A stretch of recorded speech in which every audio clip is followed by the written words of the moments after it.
I am a man with a very bleak view of the future, and yet I'm extraordinarily and even foolishly, even whimsically optimistic long term. And I'm optimistic long term because I'm confident that people like you, my listener, will, in the end, you will survive all the efforts to crush your initiative, to corral you, and to make you just one of the herd. Because if you are one of the herd, you are best controlled, best managed, best regulated. And but that to be a part of that school of people who are all doing the same thing, that I think that's going to be not to your gain, not to your profit, and it will give you a smaller estate as you have family and children, and face, of course, you face death at some point, and what you want to have at your demise is a right frame of mind and a frame of heart with God, but also a right dealing with your heirs, right? Your children, your favorite nonprofit organization, your church, your university, those whom will receive your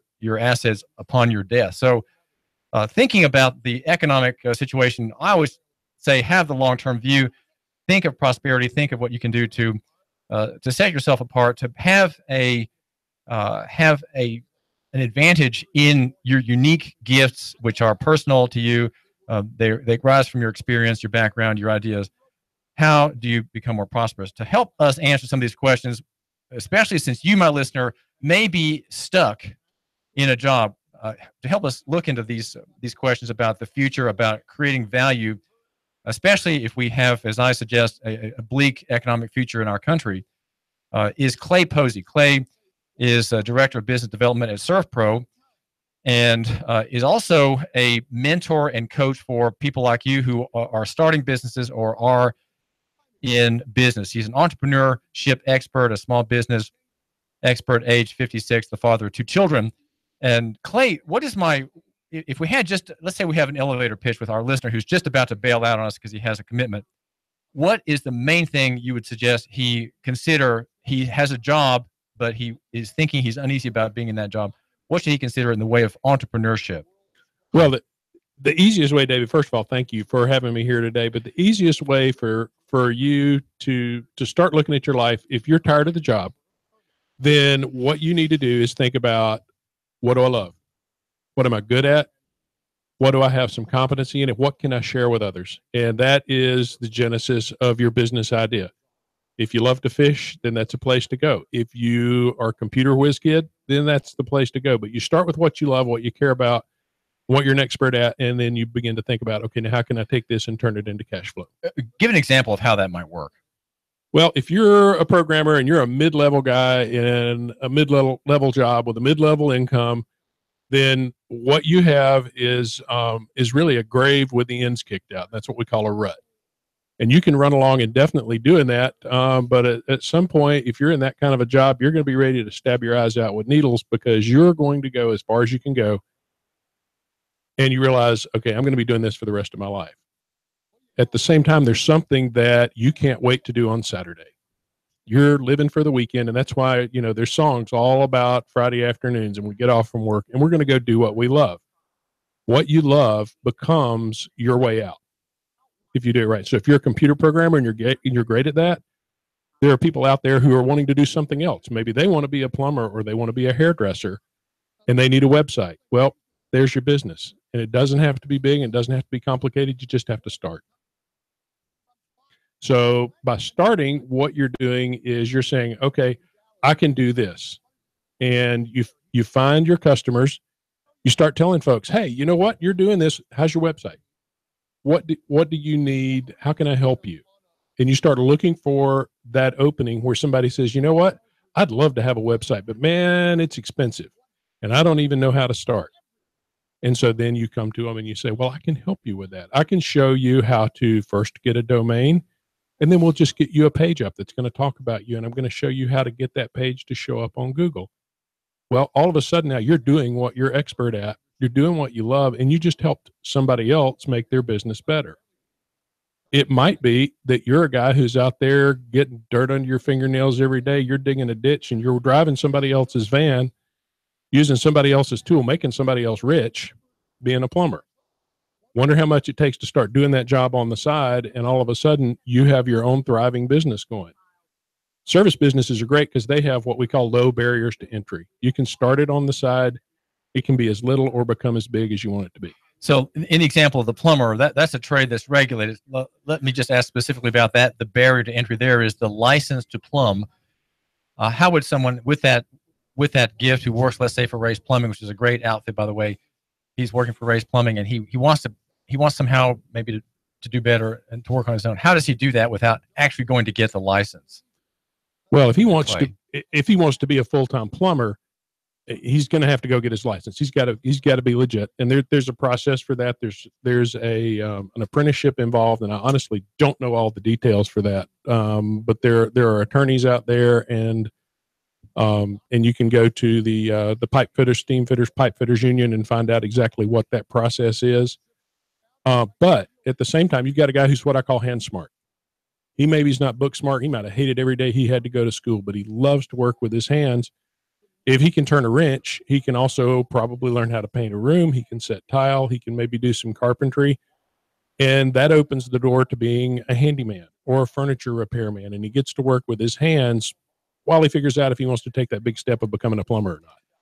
Well, what you're suggesting is that, for example, in the idea of handyman and repair, many men have those gifts, and that's a great field in which to work, especially if there is a recession or some kind of economic difficulty where people don't buy houses, or there are problems in the larger markets. So repairs are the order of the day, as they were during the Great Recession.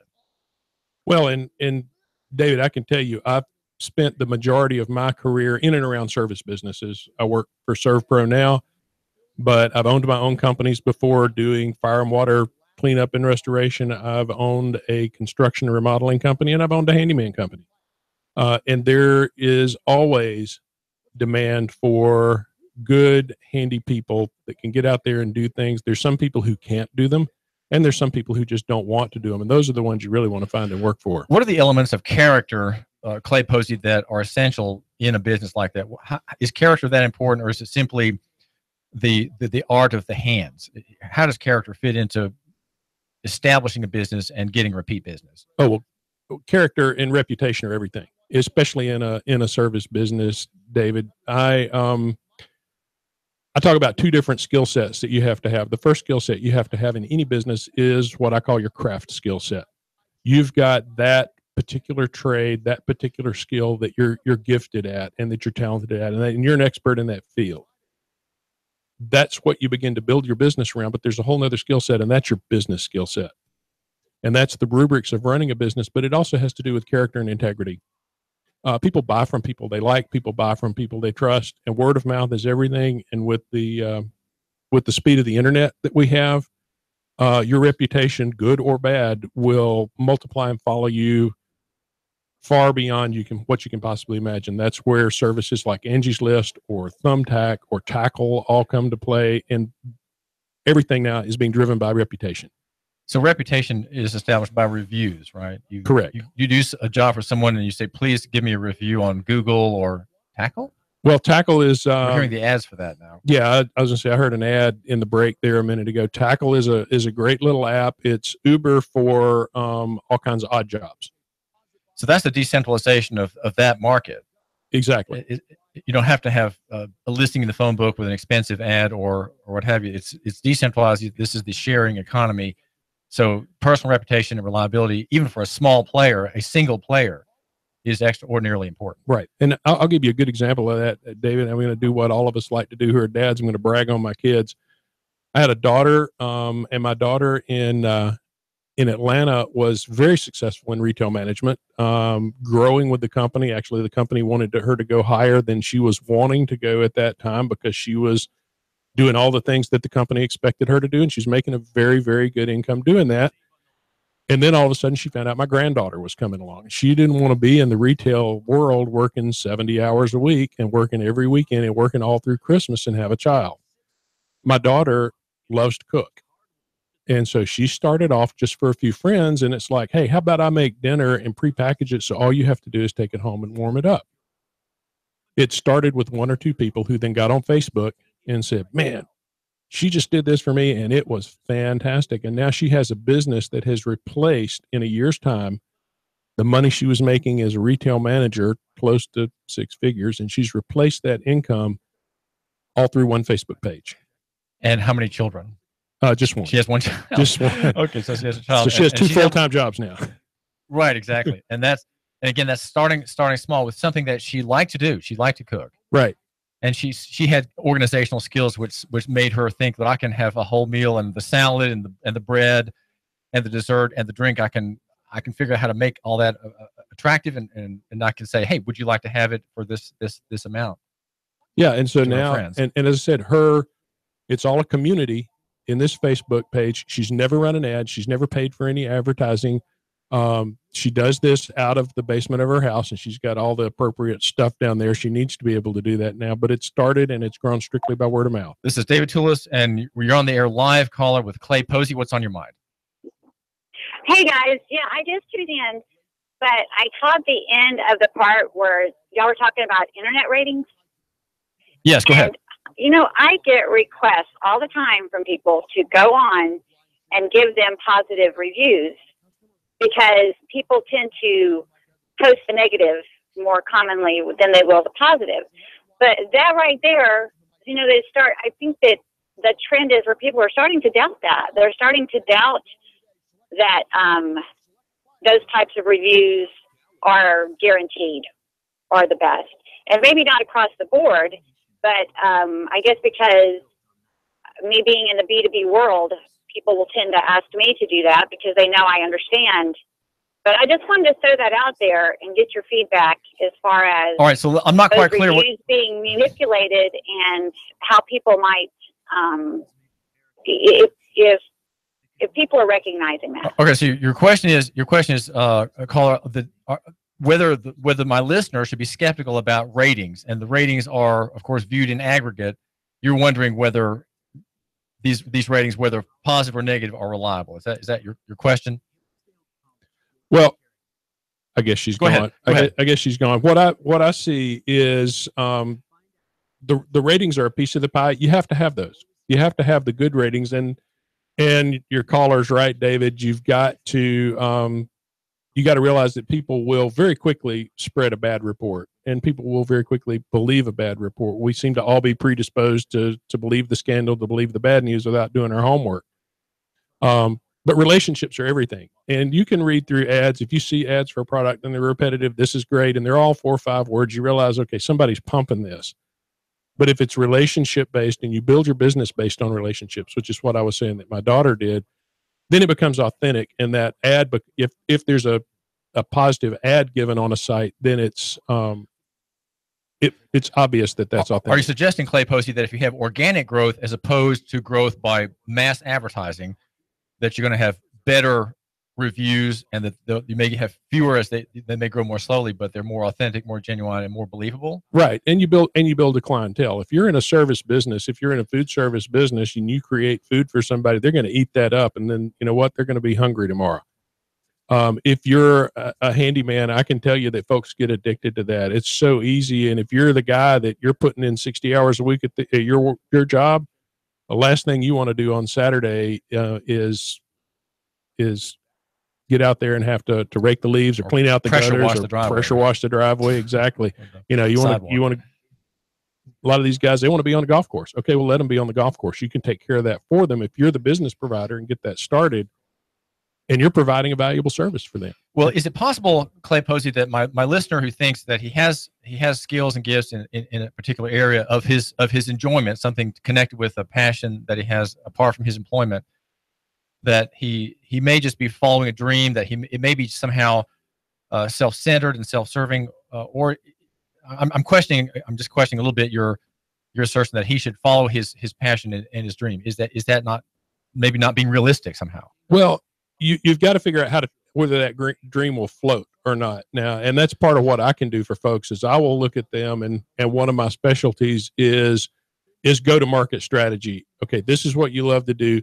Where's the cash flow? Is there a way for us to figure out how to take this to market and you be able to make either a side income or a full income, or blow it up and turn it into a big business? Will it scale up and become something huge and be the next Facebook? What is your perspective, Clay Posey? You're a small business advisor, an entrepreneurship coach. what is your perspective about the economy as a whole? Am I overly bleak in suggesting that we have another major downturn ahead, what is your perspective, and what should my listener consider in terms of your argument to start a business? Well, if you look at the broader economy, David, I think we've got an economic Irma that's on the horizon out there. It's not going to be pretty, and you know what? As men, as a traditional provider for your family, you're responsible for them. Your employer is not. And if you have a job, then you have a paycheck, but that paycheck is subject to somebody else's whim, and it's a fool's errand if that's your only source of income for you to be able to provide for your family. So what should my listener be doing now, if that's true? Number one, get out of debt. If you've got debt, you need to be looking for ways to retire that debt. If your job is a fixed salary or a fixed hourly wage, you better find another source of income, whether that's a hobby, whether you can wash cars on the side or wash dishes on the side. You got to bring some extra income into the house to be able to, and use that to put debt down. Don't use that for the next fishing rod you want to buy. Use that to put your debt away. Well, that was what I was going to ask you next about consumables. We have storage. The storage business is booming because people own too many things. They own trailers, they own boats, guns, gun safes, all kinds of things, which are many of them a continuing drain on their purses. What would you say about consumables and items for pleasure that we have amassed? Should we stop? Should we do more than just stop accumulating? Well, I think I would say the first thing to do is take all those credit cards and cut them up. And then you have that one card that's for emergencies. There's a statistic running around there, Dave, and I should have this in front of me, that says that the majority of the people in the country right now could not write a check for $400 if they had to and have it clear the bank. And that's our grandfathers. My grandfather would be having a stroke if he heard that statistic, if he were alive, and he heard that. So you're suggesting that it would be good to have some padding as far as cash goes, and that may mean selling those extra 5 fine rifles and shotguns that you're not going to need for civil disturbance purposes. If there were, you my listener have one good shotgun, one good pistol, one good rifle. That's probably all you really need, and ammunition for those. That's probably all. But these other things, they're really for pleasure. You're anticipating things that are not likely.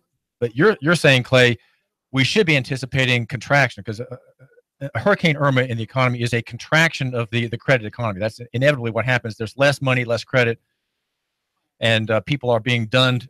Loans are being called in emergency circumstances, and the system that has expanded the dollar base will have a sudden contraction, and this dollar base will rapidly decline. And the system, the Fed can't stop that. The banking system really can't stop that.